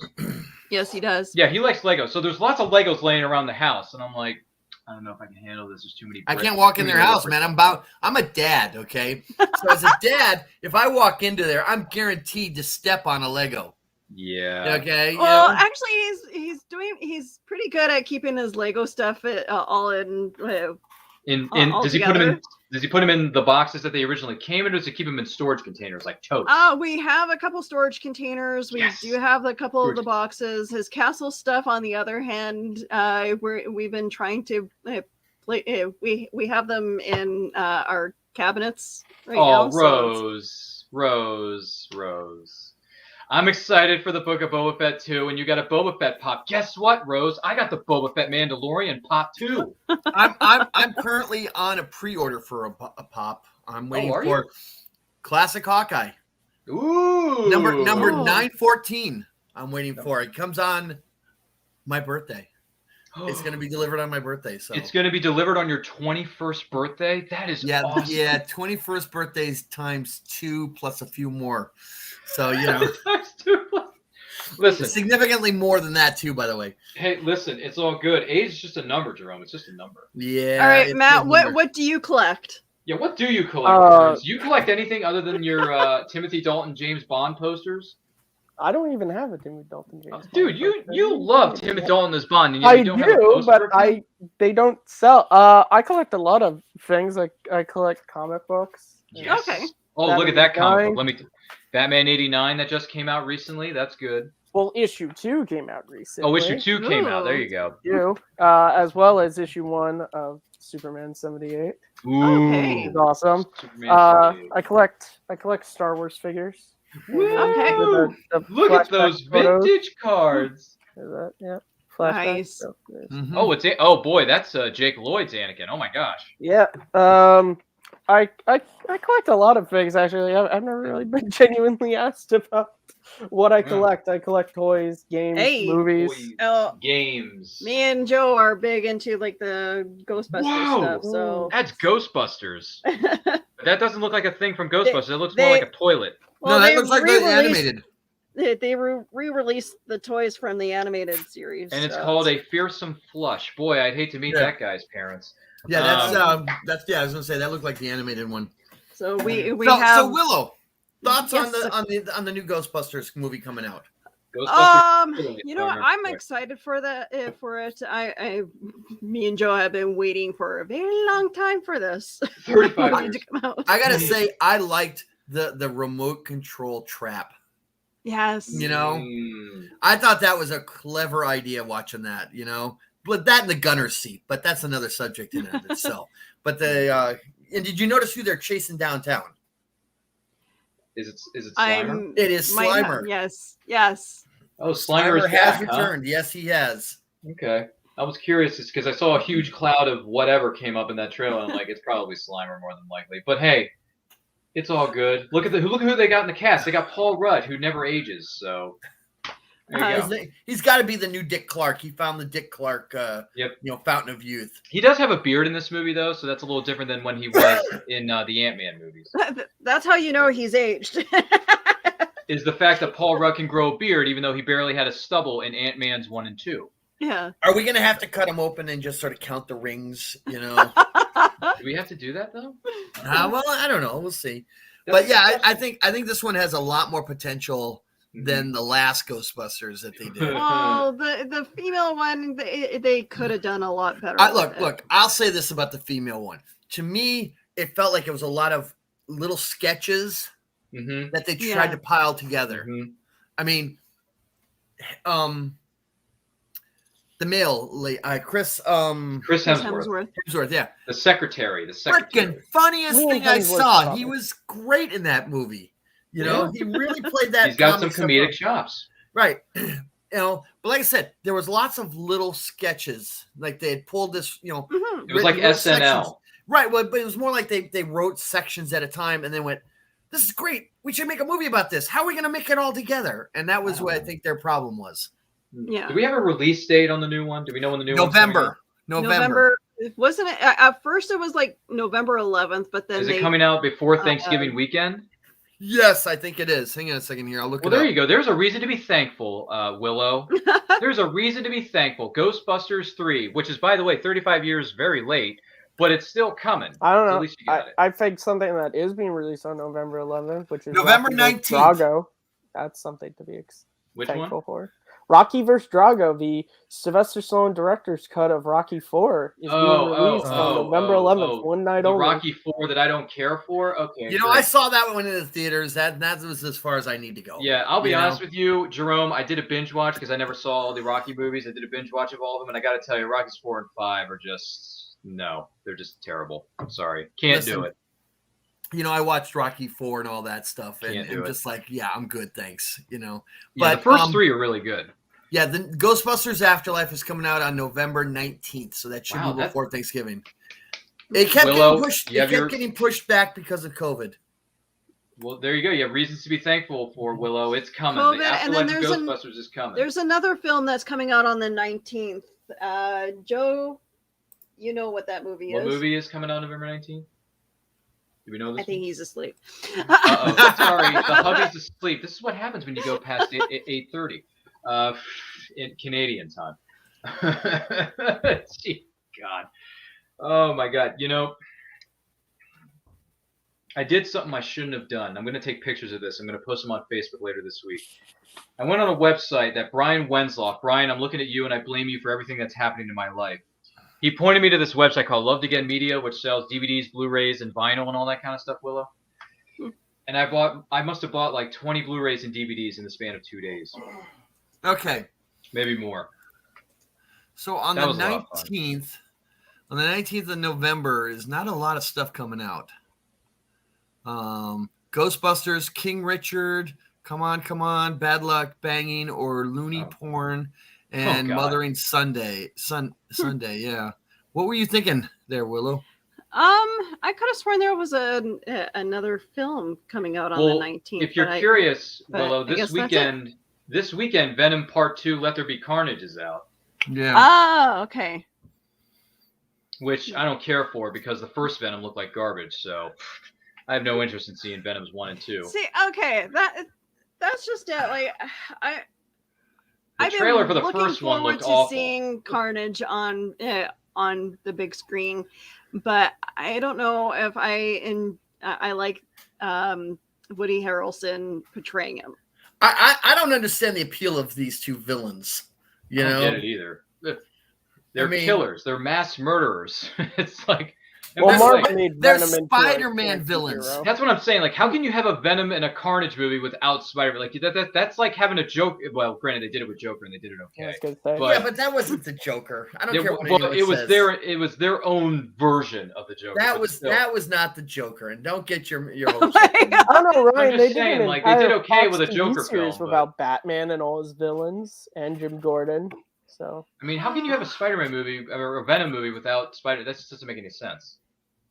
I don't get it. Yeah. Who's this? Rose is saying, oh, she ended up liking the first Venom. Yeah, it wasn't bad. I saw it. I didn't think I'd like it either. It wasn't bad. I mean, I thought it was going to be horrible, but, I watched it and I went, it was entertaining. Am I going to watch it again? Probably not. But, if you haven't seen it, just grab a bowl of popcorn, sit back, just watch the pretty pictures. Try not to think beyond that. Yeah, I was going to say, you can always turn your brain off. Pretty much. That's exactly what I was going to recommend, Ryan. I'm glad you're reading my mind tonight. You're welcome. I try to do things nice for people. I don't know. I'm not really a nice guy, but I try to be. Oh, for Carnage, God. I had always hoped that Steve Buscemi would. Steve Buscemi as Carnage. I wouldn't mind seeing that actually. Come on, he would be an awesome creepy villain. I mean, so you don't need to make him a super villain. Just let him be him, right? Is that what you're saying? He can just be Steve Buscemi. Actually, what is he doing right now? Oh, he's doing the Miracle Workers. Miracle Workers on TBS. Yeah. Which is called Miracle Workers Oregon Trail with Daniel Radcliffe, a.k.a. Harry Potter. Yeah, didn't he play God in season 1? He did. He was God in season 1. And I was like, really? Really? Okay, interesting. But in this one, he plays Billy the Teen. I'm like, dude, there's no way you're a teenager, but you have to play on his words. And I'm like, that's kind of funny. And then he's like, I mean, it makes sense. There's a clip of Daniel Radcliffe as a priest in the carriage with what's that? Oh, I'm talking about Steve Buscemi. He does. I don't know what comedy figure was, but everyone always uses the gift to be and handsome, and he rolls up with a backwards sign. He's like, "What's up, my fellow kids?" So I guess it makes sense. Oh my God, he's doing a Hotel Transylvania. Right. He plays the he's the werewolf in those. He's Wayne. He is. Yeah, I believe is it Hotel Transylvania Part 4? Is that what they're at? No, it's called Transformania. Yeah, but is it the 4th installment? It is the fourth one. It's the 4th one. Yeah. I forgot. Yeah. Wow, they're just milking the cash cow for that one. They are milking the cash cow. Let's see here. Basically, the monsters become people and people become monsters.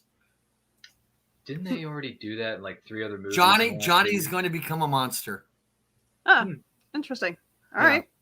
Isn't wait a minute? Isn't the Addams Family Part 2 supposed to come out this month in October? Yeah, it's coming out. I believe it is or something. I think it's coming out this weekend or next week, isn't it, Kurt? I think it's this weekend. The Addams Family Part 2. I think it's this week. I've been seeing all the advertisements for it. So, which, by the way, they were airing the original Addams Family movie last night with the late great Raul Julia and Angelica Houston. October and Christopher Lloyd. Speaking of Back to the Future, which is tomorrow.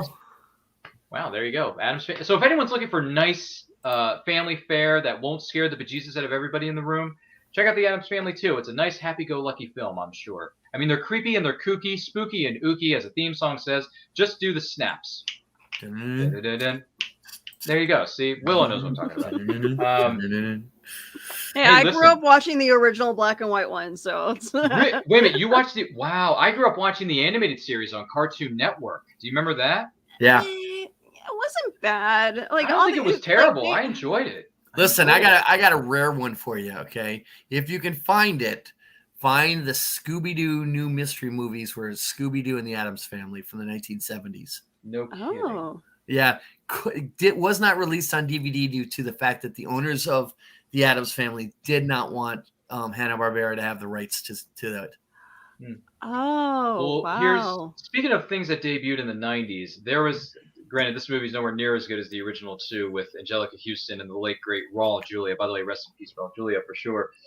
Does anyone remember Addams Family? What was it? Addams Family Reunion, I think it was called, Kearns. You remember that? Addams Family Values. No. Addams Family Reunion, the one with Tim Curry and Daryl Hannah as Gomez and Morticia. Do you remember never that one? seen that. I know of it. No. It was on Fox Family. It was on Fox Family back in the day. I did watch that one. Yes. Yeah, I believe it was called Addams Family Reunion. Look it up. It's online. 1998. There you go. Okay, hang on a second here. I'll pull that one up. That's But Raul Julia starred the greatest video game film of all time. Or as General M. Bison. That's not a joke, right, though. I love that movie. I know Guile's speech to the troops from that by heart. We can all go home, but I'm not going home. I'm getting my boat. I'm going to kick that son of a bitch Bison's ass so hard that the next Bison wannabe is gonna feel it. Come on, Willow, Who sing wants it to with go us. home? Who wants to go with me? By the way, Love if I the ever ball. see her at a convention, I am so having Ming-Na Wen sign my Street Fighter Blu-ray. I am so having her sign that. Because she was Chun-Li. She was Chun-Li in that, Willow. Coming out about Street Fighter 2, and they're talking about the movie from YouTuber Oliver Harper, his sequel to In Search of the Last Action Hero. Speaking of Last Action Hero, I'm going to buy that thing on Blu-ray. I love that movie. Last Action Hero was way ahead of its time. Wasn't it, Willow? Have you seen that one? I have, and it's so much fun, isn't it? It's so super fantastic. I love the movie so much. There was a cat played by Danny DeVito. Hey. Junior with and twins. Willow, the thing about Last Action Hero that I learned. Yeah, the thing about Last Action Hero, there's actually a piece of movie trivia in there because I didn't know this and I haven't seen the movie yet that they quoted this from, and I apologize since I haven't seen it yet. But remember when the kid Danny looks at Arnold and he says, "Be careful, Jack. He killed Mozart." In the movie, Amadeus, it won 8 Oscars. Well, good thing I saved his ass a nom. Thanks. Now, no more movies. By the way, he was talking about F. Murray Abraham, who was in Amadeus. Yeah. I haven't seen Amadeus yet, so there are a lot of great cameos in that movie. Dude, even Robert Patrick makes a cameo in that. It depends on Amadeus. Depends upon if you like Mozart the music. I do like Mozart's music. Because it also depends on if you like real history or fantasy. Well, no, because that's fantasy history, because there's this big conspiracy of murder and everything else that has followed Mozart through history, and this plays up on some of that. Okay. I'll take it with a grain of salt. I'll still watch it. I remember some of the toys that came out for a Last Action Hero. Oh, dude, I bought the Last Action Hero a couple months, like last year during the pandemic. I went on a bit of a spending splurge that I shouldn't have done because I'm a broke college kid and I shouldn't have any money, but apparently I do. I bought the Last Action Hero Jack Slater action figure, and then I realized this is still in its package. Which one, though? The one where he's got the little piece of dynamite. I want to get the trench coat one. Okay, I have the one where he has the stick of dynamite in his hand, and I'm like, you know what? This thing is still in its packaging, and I don't want to take it out of its package, so this toy is kind of a waste. And then I just sold it. What's this I'm looking at? Oh, yeah. Boba Fett. Book of Boba Fett is coming. It's coming. December 29th, if I remember correctly. December 29th. Right before New Year's Eve, Willow. Ooh, right before 2022. So, there you go. There's a better shot of it, Look at that dad bod. My God. Is that a good-looking suit and armor on that guy or what? Yeah, he probably bulked up a little bit, Hey, listen. Because remember, the armor adds 50 pounds to you. It does. It does add 50 pounds to the human body. I don't know. Body. I saw a video. True. He was just hanging out in a hot tub, having fun. Yeah, it's a Maura Morrison. Wait a minute. Is that Boba Fett hot tub time machine? Is that what that movie is? Is there a movie called that? No, come I on. remember seeing the movie Hot Tub Time Machine. There was a movie Hot Tub Time Machine and a sequel Hot Tub Time Machine 2. But I was making a joke to Matt's reference to Boba Fett in a hot tub. No, I get it. I don't understand. I understand. Well, your it's humor, hard when Jerome. you got to I just explain pretend the that I jokes, By the way, Rosemary Rose chimes in. She says that she had the pleasure of meeting Ming-Na Wen, and she says that Ming-Na Wen is an actual sweetheart. I would not be surprised. Look, she was at a convention I volunteered at a couple years ago, and I think I got the chance to maybe, I can't remember if I did this or not. I walked up to her just to say hi because her line was like 2 miles long. I was like, I'm not going to mess with this. I was like, Ming-Na Wen, how are you today? She's like, I'm doing good. How about yourself? I'm like, doing well, thanks. Do you need anything? Do you need a bottle of water? She's like, no, I'm good. I'm like, cool. All right. Have a good rest of your day. I'll see you later. And that was it. That was my little small little interaction with Ming-Na Wen. With a woman. Okay, so I'm going to give you a couple of con secrets here, convention secrets. Really? Okay. Oh yeah, this one is good. This will benefit you for years to come. One, be super cool and nice and make friends with these stars that you don't know a lot about. The ones that aren't big names, because someday one of them is going to be the next Harrison Ford. And if you've been really cool to him, he or she will remember you in a positive way. Okay, trust me on that one. Second of all, if you're a handler of any of these stars, always be super kind and work well with their spouses or significant others. Okay, the more you are better to the significant other who's probably bored out of their mind, better your life will be. God. Okay. Yep. There's some tips for you from years of doing this. I agree. I've volunteered for a couple of years. I've learned some things, and I completely agree. And I've met some wonderful people too. I've met some good celebrities that may not be as big a names as some of the others, but they're wonderful. They're all great. Do your research on the celebrities because there's always that they always get asked the same questions, certain questions, right? You ask that oddball. I don't know if Claudia Christian loved me for a number of years. Every time she showed up in Boston, because I asked her about an obscure film she was in, and she was horrified that I was one of the few people who had actually seen it. Okay. I had a similar experience with Laura Vandervoort, who played Supergirl on one of my favorite shows of all time. Yeah. I think Matthew Kearns knows this show. It's called Smallville. I got all 10 seasons on DVD. Listen, I had a conversation with Laura the first time I saw her was at Steel City Con in Monroeville, Pennsylvania. Yeah, I know about that one. Yeah. So I went over to her, or actually this was during our Q&A panel in front of hundreds of people. I said, hey, Laura, it's great to see you, first of all. Second of all, what was the experience like when you filmed the movie Into the Blue 2, The Reef, with Chris Carmack?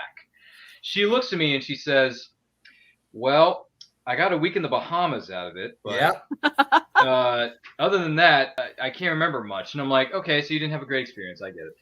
But listen, I liked the movie. I enjoyed it. And then later on at a different convention, I saw her again. I'm like, she's like, no problem.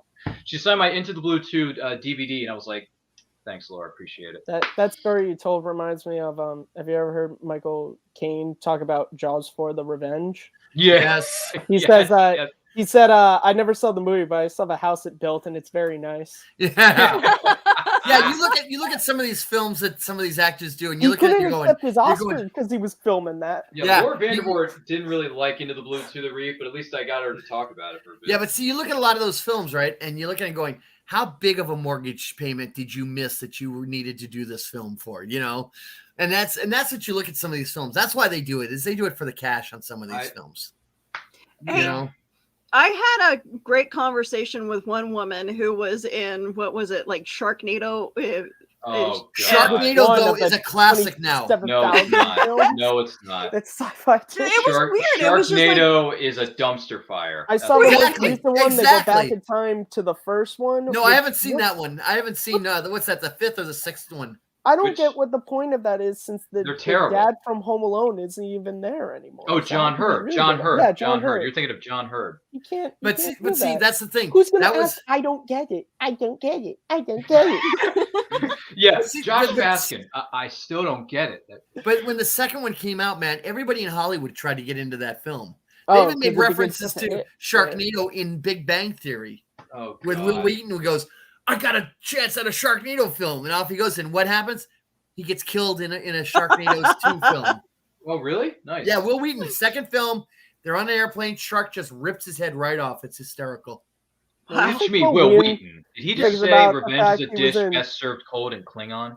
I have no idea. Do you think he looks at his career and he goes, I was in Stand By Me as the Star Trek Next Career? Now I there's get a my lot- head lopped off in Sharknado too. Matt, there's a lot that went on there. He's talked heavily about the depression he suffered, the abuse that his family had given him. That guy's gone through a lot, and he talks about it. He's happy where he's at now. He's got a solid marriage. He's getting help with his depression. Nice. He's doing some podcast work that he really likes doing, and he's doing audiobooks. He's doing a lot of audiobooks. Oh, wow. I've always liked Wesley Crusher, and I never got why people hated him. Every time he was annoying, trust me. He's not that bad. I mean, I don't know. I don't know. I like. I'm gonna sit down and watch TNG the series and judge it for myself. But aren't you glad that the expectation of older Wesley Crusher didn't turn out? I don't even see I know what Wesley you're talking Crusher. about. I know what you're talking about, and he plays that up big time. He plays that up big time about that episode. It's a Q episode, Ryan. You'll see when you get there.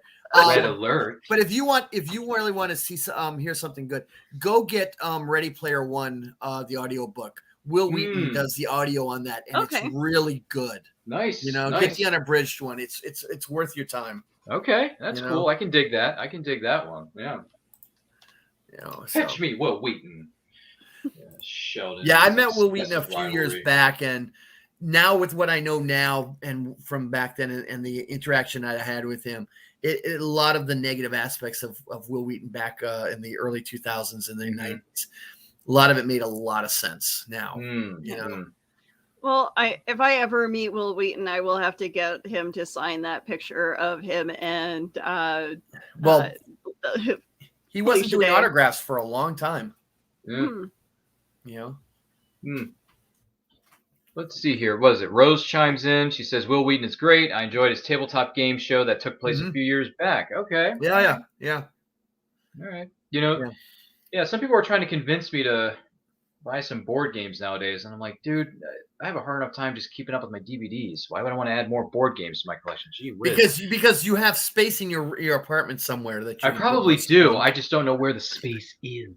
There's a lot of things in my apartment, and there's a lot of things in my room I haven't seen. Ryan, you're not thinking 3-dimensional. You mean 4-dimensionally? No, 3-dimensional. We'll get to the fourth one once your apartment's full. Thank you. Right now, you're not thinking 3-dimensional. Okay. Yeah, I have a real problem with that. Yeah, I have a real problem. Yeah, I was going to say, I thought Jerome was going to drop the whole Doc Brown. You're not thinking 4th-dimensionally. No. He's talking about chess. Well, I do have a chess set in my collection. I do have a chess game set, but I don't think anyone plays chess Poker, anymore, Mr. Spock, not chess. I play chess once in a while with my husband. Do you? I'm a bad if I'm ever chess in player, Canada, but... which I don't know when that's I was going to say something about strip chess, but I figured that would No. Well, you're married, so that's not a big deal, I mean, we have a Lego chess set, so do I. My dad is a collector of chess sets. Oh, really? And so we got him the Lego one for this Christmas this year. We're going to have him. Oh, okay. Okay, that to me is just, in the words of Mr. Spock, that's fascinating. It's Lego and Monopoly haven't teamed up together and done a Lego they're in competition. I don't see that happening. They're in wicked competition. By the way, is there a Star Trek version of Monopoly? Probably. Yes. 9,000 There's at least 4 different versions that you're supposed to put them all together, and it's one big board. I don't know if I want to put all 4 of them together. Yeah. There's Monopoly. I have them downstairs. Oh, jeez. You want to know what's really good is there's a Settlers of Catan Star Trek version. Is there now? Cool. Yes, there is. I tried playing Settlers of Catan, and 20 minutes in, I was like, this is so boring. I'm sorry. This doesn't get me anywhere. Oh no, this isn't doing it for me. You haven't been bored until you've played Starfleet Battles. I guess I should play Starfleet Battles. Starfleet Battles takes about 30 minutes just to do one turn. Oh well, I know which game I'm not playing next week with my friends then. No, that's serious. That's hardcore gaming with games like that. Is it? Oh yeah. Gee willikers. Well, let me ask you. Well, here's a Throwback Thursday question for everybody. I mean, there was a bunch of board games we all played as kids. We can name all the usual suspects. Don't get me wrong. But does anyone remember playing Mousetrap? Yep. Yo. Now, did you actually play Mousetrap, or did you just hit the? No, we played. To be honest with you, Kearns, I just hit the little thingy dingy, the bell, and just have it drop. I honestly can't think of a time I ever actually played the board game. I don't think I actually played Mousetrap. So Played it. Oh, Yep. did you? Did you enjoy it though? Mm, Not so much. it was Mousetrap. okay. Mousetrap isn't everyone's cup of tea, I suppose. Does anyone remember playing? Does anyone remember those commercials for what was it? Tiger handheld video games for all your favorite movies and TV series. The little Tiger handheld games. Oh, And yeah. also, does anyone remember Simon? Yes. Yeah. Yes. Still got one floating around somewhere in the house. Hmm. Actually, it's a mini Simon, to be honest. And there remember, you go. Don't Wake Daddy. That was a Yeah. fun one. Oh, I got some that are all right. My turn now. Payday, Okay, yeah, I seem to recall that one. Yeah, Oil Tycoon. don't No? think we had that one. Basically, you got a board and you get put the little drilling rig and determine whether or not you hit the gusher. Did you remember Game of Life? Yeah. Okay. Let's see here. There was Perfection. Yes. Yep. The game Okay. that gave every child just nerves Nightmares. as they. And then the sequel was even worse. And I have ADD, so that game was horrible to play for me. Oh, was it now? Oh my god, it was terrible. Okay, There so was the so much sequel, going on. the sequel is they give you twice the amount of time, but you have to put together the pieces to put into the board. No. Oh, yeah. yeah. Oh, yeah. Okay, so there's that. Willow, this one's for you. Mystery Date. No, but I had played Mall Madness. Okay, Mall Madness. Yeah. Okay. I know of Right. Mystery Date just because of in the Santa Claus, Tim Allen's ex-wife. That's the thing she didn't get from Santa that made her stop believing. Go find on YouTube the early commercials for Mystery Date. You'll be horrified. What about uh, Dream Phone? I've never played it, but I've seen the board game episode I don't know about about it. Mystery Day. What about Operation? Did you play Operation as a Oh, kid? Oh yeah. Yep. Oh yeah. Hey, course, listen, yeah. the best Operation I've ever seen was when they did an Alien Autopsy version of Operation. Oh, God. Okay. I had To Shrek me, one that as a was the kid. pinnacle of Operation. Okay. Think about that one for a moment. In the Was 90s, was it there like was standard Alien Autopsy, or was it like Alien like from the movie Alien? No. In the 1990s, the Fox network ran a pseudo documentary called Alien Autopsy. Oh God. Yeah, go look it up. It was absolutely hysterical. Okay. No. Yeah, Ugh. they made tons of all during the 90s and early aughts, lots of reference to Alien Autopsy, and that's what it was. And somebody decided at Hasbro to do Alien Autopsy, the Operation game. Okay. I was gonna say if you did it on Aliens, one of the Alien from the Alien movie, but that'd be kind of weird. But yeah, so you Anyone got ever those. see a xenomorph? So I'm trying to think here. So Operation Life, Payday, Trouble. Sorry. Trouble's been Yeah. sorry. Those are classics. Those are old Connect ones. 4. Guess Who? Yeah, Guess Who? That was a fun one. One of the early computer games was called Sub Hunt. Okay. That was like Battleship. Kind of, but That- what you had was a board of like a plotting board, and you'd enter in where you would drop your depth charges or stuff on a computer screen, on a pseudo computer screen, and you would have to sort of track down where the sub was going and try to sink it. Anybody Oh, ever play interesting. Old Maid? That card game? Oh, come on, that's Yeah. old and ancient. Come on, they That make was reference bad. to that in Happy Days. I mean, You know? Jerome was there when the game was invented. No, I wasn't. My mother was. Now, come on. Oh, sorry. Sorry. Just. I mean, Give him a little credit. age is just a number, but you've been around for many, many decades. So I just wonder if you were around during the invention of certain things, like I don't know, time travel in 1955. But No, okay. that was actually, that was 8 years before I was born. So, there you go. fair enough. Fair enough. Okay. But no, there was some really weird games, but I mean, I remember when this place in my neighborhood used to be all farmland as far as the eye could see. Old man Peabody, he owned all of I it. had a weird thing going Yeah. on with a couple of trees. Yeah, I He had know this that weird, one. this he had this crazy weird idea about notion about breeding breeding pine pine trees. Trees, yeah. Okay.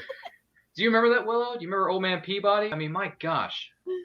He was so OCD about those pine trees, Willow. My pines, why you space bastard! So it You went ruined from the Twin Pines The Lone Lone. Pine to Mall. Lone Pine Mall. Exactly. I love that A reference. lot at of the people end. That was didn't. A great. lot of people, you'd be surprised, did not catch that. in their defense, it does come up Willow, during a and Kearns very did. emotional moment in the film. Oh, please. Yeah, Doc gets shot not once. First time you see it, you don't know he makes it through. You don't know. Well, when you see that, the sign when he drives right by Twin Pines and then he drives by again and it says Lone Pine, I think you probably would have caught that. I don't know. I was more focused on Marty trying to save Doc's life. And then he's like, "No, you're dead twice. You died twice, you son of a." And then he's like, "Time continuum."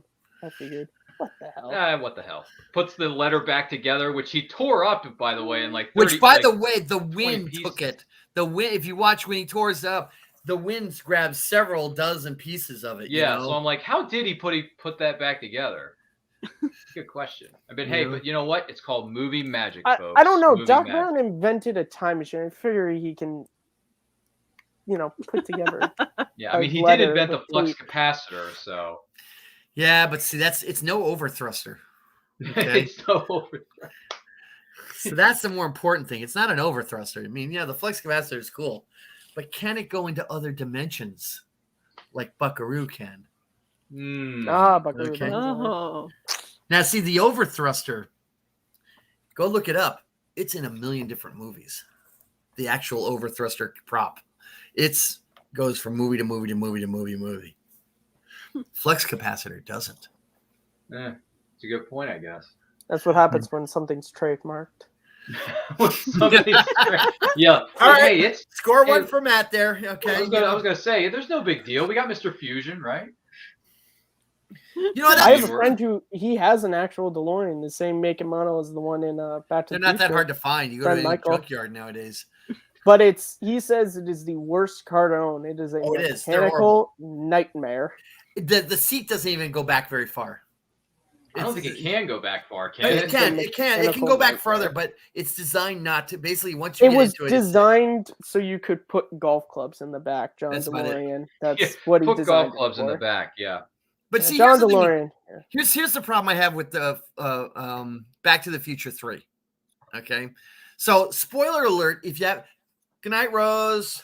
We love you, Rose. By the way. Bye. All right, so here's a spoiler. If you haven't seen it, I'm going to give you about 5 minutes to tune out so I can tell you this. Okay, the DeLorean gets destroyed, right? Mm-hmm. Okay. So he picks up the flux capacitor, whoa, cry, whatever, and walks away. I'm looking at Mr. Fusion right there thinking, I can reverse engineer this. How many billions of dollars am I going to make off of Mr. Fusion? You think Marty McFly could reverse engineer it? Doesn't have to. He's got the thing. He'll take it apart and figure it out. I love Marty. He's one of my favorite movie characters, but Marty was not. I don't think Marty was paying attention in science. Doesn't have to. You do realize that this guy was tardy to school 4 times in the same month. And he's like, tardy for you, McLeod, that makes 4 in a row. Was it his fault that Doc's clocks were all 25 minutes slow? Now, did you notice that? Something I noticed one of the last times I was watching was before he goes back in time, there's a couple moments. There's that, and then there's a moment when Doc is showing the watches for him and Einstein. He says it's when he starts recording. He says it's exactly like 1:21 a.m. 1 minute behind and mine. Marty Still looked at his ticking. watch and shakes it because it's wrong. Yeah. Before he even went back to 1955, Marty McFly was never in the correct time. Yep. His watch was never correct. That's right. Yep. Notice that? Always Just kept like how shaking the it. last time I watched Batman 89, I noticed that the first person who says Batman's name by name is Bruce Wayne. He's the first person in that movie. Everyone else says the bat or a giant bat, and he's the first one to when Vicky Dale was saying, I'm intrigued by Alex's giant bat story. And he goes, oh yeah, the Batman. Batman. He just wants to promote himself. No. He goes, no, it's even before then. When he's in the suit holding the guy over the edge. I'm Batman. But I'm saying like, so I'm saying out to the public, he's the first person. That part. All right. Because everyone else are like, the bat or a giant bat. That's a bit more lighter to the more cultural motifs, isn't It it? will ruin your already useless So here's the one for you then, Matt. Okay, so where the reporter there, boy, gets a sketch of the Batman. He goes, "Oh, you didn't know enough." That was Bob Kane. That was a Bob Kane sketch, and it was Bob Kane. But it wasn't Bob Kane who gives it to him. No, it wasn't Bob Kane who gave it to him, but it was a Bob Kane sketch. Knox, I got something for you. Bob Kane's wife is in Batman Forever and Batman and Robin. Yeah. Really? So Really? let me do this plug though for 1000. On Hulu, there's a documentary about Bill Finger. Mm-hmm. Okay, and if you don't know who Bill Finger is, Bill Finger created pretty much the Batman universe. While Bob Kane created Batman, Bill Finger was the creator of just about everything else in the Batman universe, including Batman's outfit. Okay, go see this. Learn how Bob Kane basically screwed over Bill Finger. Okay, Bill Finger created the Batmobile, the Batarangs, a whole mess of other things. And if it wasn't for Bill Finger, we wouldn't have Batman the way we have him today. Okay, so you need to make sure you know more about Bill Finger. Okay, so there's that plug there. Really good stuff. Good to know. Yeah. So what do we lose, Ryan? You have to run off to the little co-host room. It happens in the show. You got to get up and Bathroom break. Because we don't have we're not wearing Depends or having catheters. Yeah, I know, TMI. So one day so we'll invent something. so Willow, I saw that you're going to be applying for this position. Yes. Did you put stuff in yet or not? No, but I will send it off tomorrow. Yeah. So there's this thing that popped up on my feed, looking for television host audition requirements, passion for vintage clothing. Geez, not you, huh? I don't know. I only do the pinup thing once in a blue moon. Yeah. So by the way, everybody on HWWS says if you need to use references for stuff, everybody on the HWWS channel has decided we will gladly be your references. Oh, thank you. The entire network has decided we're with you on this one. We will be your references if you need references. I'm just curious as to how many other women are gonna. Yes, but make sure on your resume, do you have an IMDb posting? I do. I will. There you go. Make sure that's listed. I will definitely have to put that up. So yeah. So it's like well, talking about shameless plugs, since we're ending towards the end of the show. Energetic person. Oh, no, that's not you at all. Empathic and energetic. So yeah, I think I got the empath right. I think you got the energetic part there, but on-camera experience preferred. This counts, right? Tough call on that one there. I don't know, Willow. I don't think this counts as on-camera experience. And remember, Willow, when you're talking, the little red light over the lens, if it's on, that's where you turn your head to, unless they tell you. You look into the camera like they do on Smallville, do the side, you kind of look like just make sure you look right into the camera and say, listen, when you're doing this audition, Willow, you got to exude confidence. He's right. You own the room, you own the set, you own everything that's around you. You're like, this is my house and no one's going to take it from me. So you look at that camera and you say, I am qualified because like you're in charge. Just look at him and go. Just look and go. All right, everyone else can go home. They've got the right person. See you later. Yeah, we don't need you over here. So you just be like the stormtroopers in A New Hope. Move along. Nothing here to see. Sandtroopers. Hey, listen. There's bring somebody along to help sabotage everyone else's audition. Okay. There's a Married with Children episode where they do that. By the way, what's your friend's name? Oh yeah, Elise. Get Elise to go with you on this. Yeah. Yeah. Okay, so Well, we believe in you, Willow. You can do it because the force is strong in your family. So you got this. You got this. You own it. You got it. You got an A++. You're gonna own this thing. Thank you. Wow, that's a good way to segue into plugs, Willow, because that's an audition that's coming up fairly soon. So yes. We hope that the odds are ever in your favor. Yeah. So, yes, we should probably look to ending the show soon, but so that you guys can go to sleep. Some of us have to get up at 7 a.m. tomorrow, so, Yeah. I know. Jerome, you're quite wiser than we are, and you have to No, I'm not. I just took a worse job, that's all. Hey, well, I mean, money you is have, like, money. the freedom to do shows while you're working. Yeah, but money is money. So money's in the bank.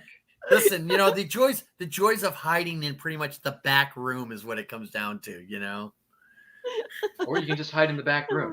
When nobody is in the building with you, you can do shows, okay, That is true. Yeah. So, Matt, where can we find you on social media? You guys can follow me on Twitter at Kearns_Matthew. That's KEARNS. Or right there. I forgot we're on StreamYard. You can also find me on YouTube. I work on the channel Take Three Productions, and I host a multitude of shows over there. So go subscribe over there. And Ryan, where can we find you on social media? I thought we were going to go to Obi-Wan Kenobi. Jerome okay. First, but Jerome, okay. Go ahead. Okay, well, you can find me, Jerome Connor, on Facebook. You can find me on Instagram, which I'm not even sure what I'm under there, to be honest. You can find me on Twitter as Connor Hood 1707. You can find me on Saturday mornings at 9 o'clock at Saturday Morning Cartoons. Every other week, you can find me on Classic Television SmackDown. I occasionally co-host with Willow on Reels and Heels, and I pop up on pretty much anybody who asks me to show up. I'm still waiting for that invite on Nerd Culture.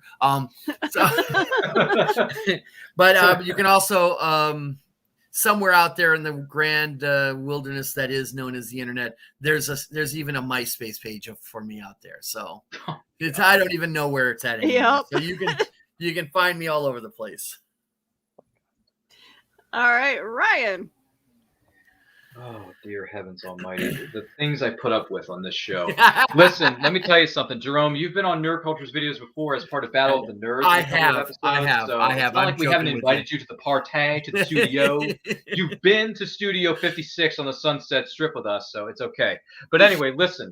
I want to take this opportunity to thank each and every one of you for joining us tonight. This was great. It feels good to be 21 again. Willow, it feels good for her to be 21 again. But you can find me and everything that we're doing on Facebook, Twitter, Instagram, all the social media channels, simply at It's Nerd Culture. New videos are being posted each and every week on our YouTube channel. Check out my show that's on Saturdays at noon Eastern. It's called And I Quote, where I interview content creators of all shapes and sizes. This week I'm going to be interviewing Brian Rodman of Comic Book Spectrum, and he's a horror/fantasy comic writer and artiste. So I look forward to having a great conversation with him. Check out my podcast called The Nerdcast, where I review some of the latest movies I've had a chance to see because Lord knows I like to quote movies. So check all that out. A lot of great things are coming your way very soon. Can't wait to announce them. By the way, Willow, I went on an audition myself. I'm still waiting my results. But once those results have been revealed, I will share those with the viewing public. But until then, awesome. It was fun to be on this broadcast. Happy birthday to you, and happy birthday to all the Libras and the September birthdays out there. Kearns, my buddy, my pal, who gave me the tips on how to look ridiculously good looking as Marty McFly in 1985. Thank you so much for that. And in case I don't see you, good afternoon, good evening, and good night.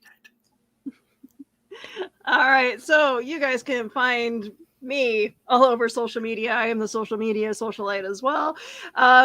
You can find us all on Hanging with the Web. Well, minus Kearns, but we'll talk them into. We'll invite Kearns to the party. Sorry, I'll just move on out of here. Let you guys plug. So yeah, tune in on Sunday. I'm doing Cryptic Crunch, and the theme will be Skinwalkers on the Back of the Cereal Box Network. So yeah. Oh, and join me Saturday on Reels and Heels. Who would have guessed? I'm all over the place. So yeah, you can find me all over social media. I'm on Twitch, Twitter, YouTube. You know, all the good channels. I know that there's a MySpace account somewhere with my name on it too.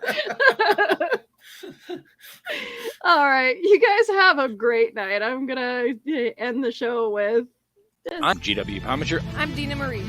I'm Sage Ia. I'm Thomas Carter Rochester. Hey, I'm David Thompson. Hi, I'm Kevin. And I'm Mia. Hi, I'm Mark. Hey there, this is Dave Adams. Hi, I'm Rosemary Rose. Jerome Connor here. Hey guys, it's Josh Bauer. It's Willow Schuyler. I'm Cosplay Michael.